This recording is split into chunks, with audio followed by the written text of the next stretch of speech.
guys, and welcome to the show. And today of course I am reviewing my first Omega in space. This is my Omega Speedmaster, and the reference number is 3113240300101. So that is the reference number. Now this is to commemorate one of Omega's most iconic timepieces. Now this is not just any Moonwatch, this is the first Omega in space, and was inspired by the watch worn by astronaut Wally Schirra in 1962 as he orbited the Earth during the Sigma 7 mission. Now this is a numbered edition which features a really bold varnished black dial, small seconds dial, 30-minute recorder and a 12-hour recorder, along with a central chronograph hand and scratch resistant sapphire crystal. The black bezel is a tachymeter, which is a famous Speedmaster tachymetric scale, and is mounted on this beautiful 39.7mm stainless steel case with symmetric lugs, and the watch is presented with this particular brown leather strap. Now at the heart of this Omega is the caliber 1861, which is one of the most famous manual wind movements. Let's have a closer look. We'll get the dimensions out of the way. Now, as I mentioned, it's a smaller size, so we got more traditional size. Comes in at 39, just over 39mm in diameter. Lug to lug, we're looking at, I would say that's 47mm.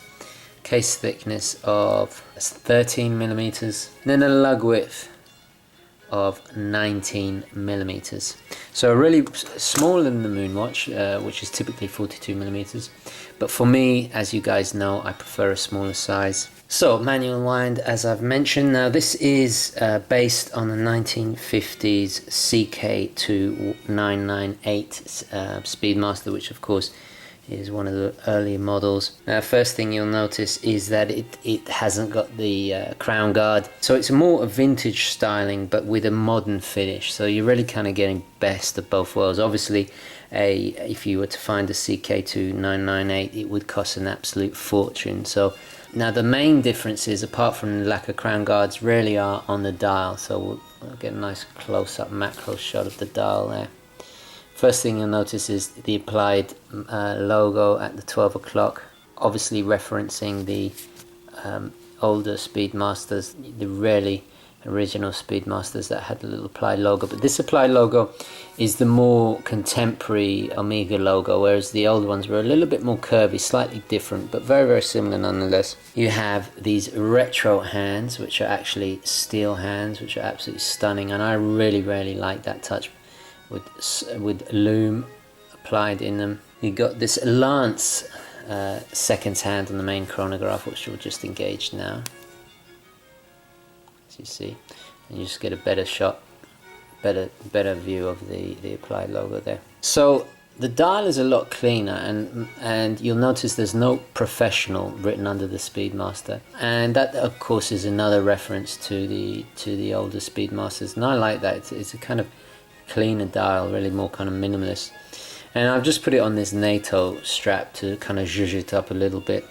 It does come, as I mentioned, on this beautiful calf leather strap. It's very nicely made. The only thing, the color doesn't really grab me that much, so as I said, I put it on this slightly brighter, more colorful, give it a little bit more personality. So we've got these alpha hands, obviously in keeping with that more retro design. And I think, you know, whatever Omega have done, obviously, by putting it on a leather strap, it plays into that kind of more kind of dressy. I know it's a sports watch, but it does play on this kind of, it has a more kind of dressy appearance. So another thing is a very, very subtle difference is you'll see the Lance hands are on the minute counter and the 12-hour counter at the 6 o'clock, but on the sub dial for the seconds of the main watch, it's an alpha hand in keeping with the main hands of hour and minutes there. So that's a nice little touch, very, very subtle, but hardly noticeable, but it's a really nice little touch. The lume markings around the dial are a little bit longer than you would see on the Moonwatch, and I kind of like that. It's more in keeping again with the retro design. Really beautifully proportioned subdials. I just love those recessed subdials. It just gives a little bit more kind of depth. If we go really in close, you'll see. Just gives a little bit. I forgive the light. It's very, very bright today. And then of course Swiss made right at the bottom, as you'd expect. The black insert tachymeter around, and then of course you have the two pushers and these beautifully polished brushed sides, just very classic. And of course on the back we have numbered edition, very, very simple, hardly any information. And then we have just at the top, first Omega in space, and the month and the year, which is October 1962, and of course the famous Omega hippocampus seahorse there. Beautifully done. This is really Omega do this so well now. So the movement, it's a manual wind as I've mentioned before, and it has an impressive 48-hour power reserve, proved to be one of the most reliable, robust, and it's still certified for space flight to this day. And I gotta say, it's really accurate. The accuracy of this piece is phenomenal. I mean, it's one of my best timekeepers. It really is. Caliber 1861 is based on the Lume movement, and it's just an all-round fantastic movement. And I really am chuffed to bits to have this in my collection. So let's just reset the chronograph there. Lines up beautifully. Sapphire glass, so it kind of mimics the Heslite dome. It's a very slight dome, nicely kind of sticks out. Quite a thick piece, but because it's smaller generally all round, it doesn't wear too high at all. I mean, I'm finding it more of a dress watch, and I think I'm going to have a lot of fun dressing this piece up. And I think that kind of dress watch sentiment is echoed by the fact that Omega have decided to put it on a strap. Of course, they've signed the buckle, by the way. I should mention that, which is a really nice touch. My only slight kind of annoyance is the lug width is 19mm, which means I either have to get an 18 to fit it, 18mm, or I get a 20 and I just snip a little bit of the leather off just to make it fit a bit better. Slight annoyance, but you know, it's, this watch is just so fantastic. I'm willing to put up with it. Just having a look at the case again, we have these beautifully polished and then matted, brushed sides that Omega just do so well, absolutely beautifully. Another little criticism is that it was a little bit stiff doing the manual wind, but it has kind of loosened up a little tiny bit, and it's very natural now. And at first, you know, I'm used to automatic pieces. I did forget it to wind it a few times, but after a while you get used to it and it becomes a nice kind of little routine, which I really enjoy. Okay guys, so let's switch to a Lume Shot now. Quick Lume Shot here, and as you can see, absolutely stunning. No lume on the second lance hand, but you can see the hour and minute hand. The hour obviously a little bit brighter because it's slightly thicker, but I gotta say the lume is fantastic. Really impressive considering it's such small little indices, but really fantastic. So that's your Lume Shot there. Some people don't like the two dots there, but I think it really helps to get your bearings on which way is up. Yeah, absolutely fantastic lume. Okay guys, back to the studio. Okay, so here's the wrist shot. Now as you can see, I'm more smaller wristed, and this just fits me perfectly. 39mm is definitely my ideal size.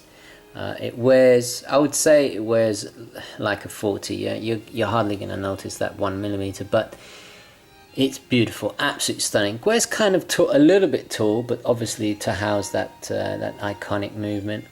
But I think on a strap, it would be even just a flick flatter on the wrist, because you haven't got the thickness of the NATO strap as well. So on a strap it is very dressy, and I'd kind of argue that it is kind of a dress watch more than a sports watch, even though, you know, especially with these kind of retro stylings and these kind of more kind of formal classic hands, some argue that any kind of expensive Swiss watch is a dress watch. So it definitely is in that territory, and I've just kind of made it a little bit more casual with the NATO strap. I absolutely adore this watch. I think it's going to be a keeper in my collection. I bought it from new because I just wanted this Speedmaster, slightly higher caliber than the automatic, even though I still rate the automatic extremely highly, and I think it is slightly underrated. And I think this one is underrated too. It's kind of looked over because everybody wants the Moonwatch, but I think that if you're looking for something a little bit more classic, a little bit more, almost, I dread to say, but it is, I think, a little bit more sophisticated than your just standard Moonwatch. It's a little bit more unique, and I think its size lends itself to a dressy attire more than the classic Moonwatch. But what I think you're getting is a really solid, fantastic luxury watch that I think is probably going to go up in value, considering, you know, it's a numbered amount, and I don't know if Omega have stopped making these, but at some point they will, and I think the value will go up. It's probably a future collector's piece. And what is great is because you own this from new, you age with it. So, you know, 20 years time, it's still going to look just as good, and it's such a classic, timeless design that you're going to see it patina. You're gonna see wear and tear and have adventures, and so you can have that new feeling, but at the same time it has that vintage appeal. But it's not overly vintage. There's no patina here. There's no kind of, its retro stylings is very subtle. And I think that adds to its more kind of sophisticated appeal. So a really solid watch, and I think this is a prime example of what Omega do so well.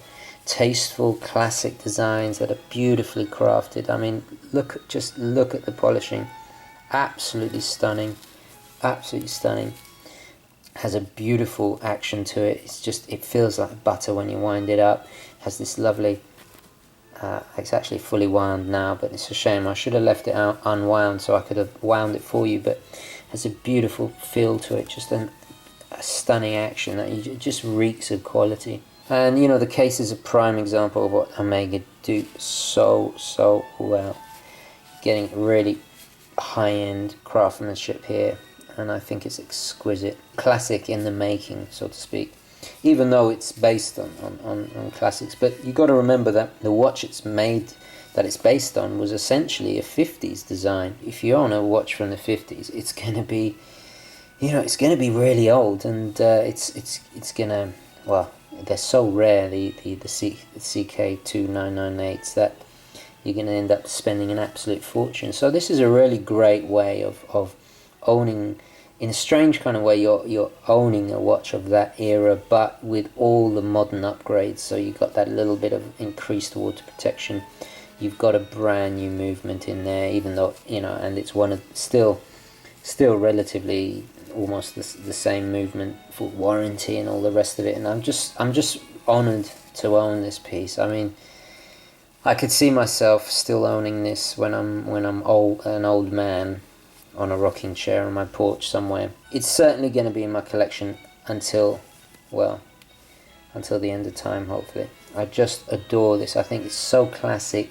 It's so understated, yet, you know, you can have fun with straps. I'd love to put a bright purple or even a pink strap, just something outrageous, because it's just such a classy piece that you can have fun with it like that, and you can almost paradoxically with it play on its classic design like that by giving it some, you know, some bright color. And that's the great thing about a Speedmaster as well, is even a classic retro inspired piece like this just goes with anything. I mean, you put it on a mesh bracelet, you put it on a God knows, any kind of strap, bright orange rubber strap, it will still go, you know. So anyway, this is an absolute favorite. I absolutely adore this watch.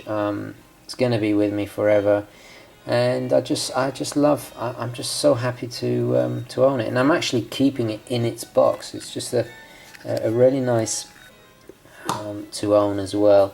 It's not over the top like some special editions, but at the same time I like that they've put a little bit of extra extra effort into it. It's just a fantastic, beautiful wooden box with the suede and the plaque and everything. It's a nice touch.